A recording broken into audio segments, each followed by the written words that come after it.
പ്രിയ ദൈവജനമേ, മാർക്കോസിൻ്റെ സുവിശേഷം 7-ാം അധ്യായം 1 മുതൽ 13 വരെയുള്ള തിരുവചന ഭാഗമാണ് ഇന്നത്തെ നമ്മുടെ വിചിന്തന വിഷയം.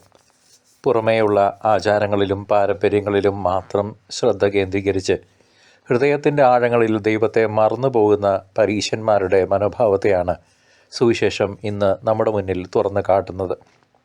ഭക്ഷണത്തിനു മുൻപുള്ള കൈകഴുകൽ പോലെയുള്ള ബാഹ്യമായ അനുഷ്ഠാനങ്ങൾക്കപ്പുറം ഒരുവനെ യഥാർത്ഥത്തിൽ അശുദ്ധനാക്കുന്നത് ആ വ്യക്തിയുടെ ഹൃദയത്തിൽ നിന്ന് പുറപ്പെടുന്ന തിന്മകളാണെന്ന് മിശിഹ നമ്മെ ഓർമ്മിപ്പിക്കുന്നു.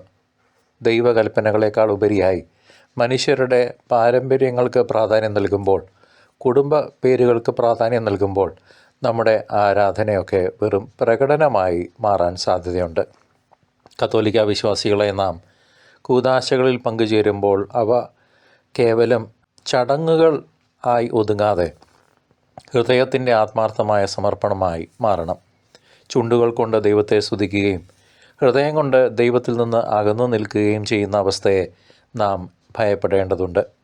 ആത്മീയ ജീവിതത്തിൻ്റെ കാതൽ ബാഹ്യമായ ശുദ്ധിയിലല്ല, മറിച്ച് ദൈവസ്നേഹത്തിലും സഹോദര സ്നേഹത്തിലും അധിഷ്ഠിതമായ ആന്തരിക വിശുദ്ധിയിലാണെന്ന് ഈ തിരുവചനം നമ്മെ പഠിപ്പിക്കുന്നു.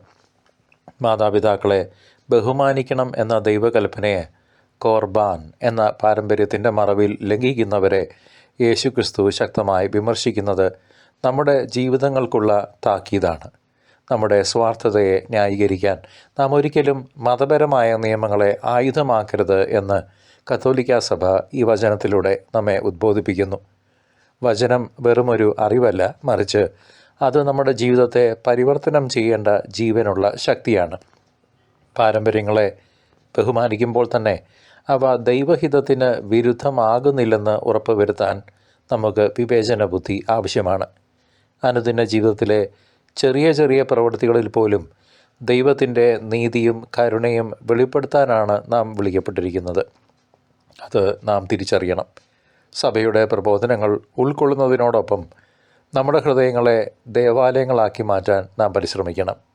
വിശുദ്ധമായ ജീവിതം നയിക്കുകയും കർത്തൃസാക്ഷികളായി മാറുകയും നമുക്ക് ചെയ്യാം. കർത്താവിൻ്റെ 2-ാം വരവിനായി ഒരുങ്ങുന്ന ഈ അന്ത്യകാല നിമിഷങ്ങളിൽ വചനത്താൽ ശുദ്ധീകരിക്കപ്പെട്ട ഹൃദയവുമായി നമുക്ക് അവിടുത്തെ മുൻപിൽ നിൽക്കാം. സർവശക്തനായ ദൈവം, പിതാവും പുത്രനും പരിശുദ്ധാത്മാവും നിങ്ങളെ സമൃദ്ധമായി അനുഗ്രഹിക്കട്ടെ, ഇപ്പോഴും എപ്പോഴും എന്നേക്കും. ആമേൻ.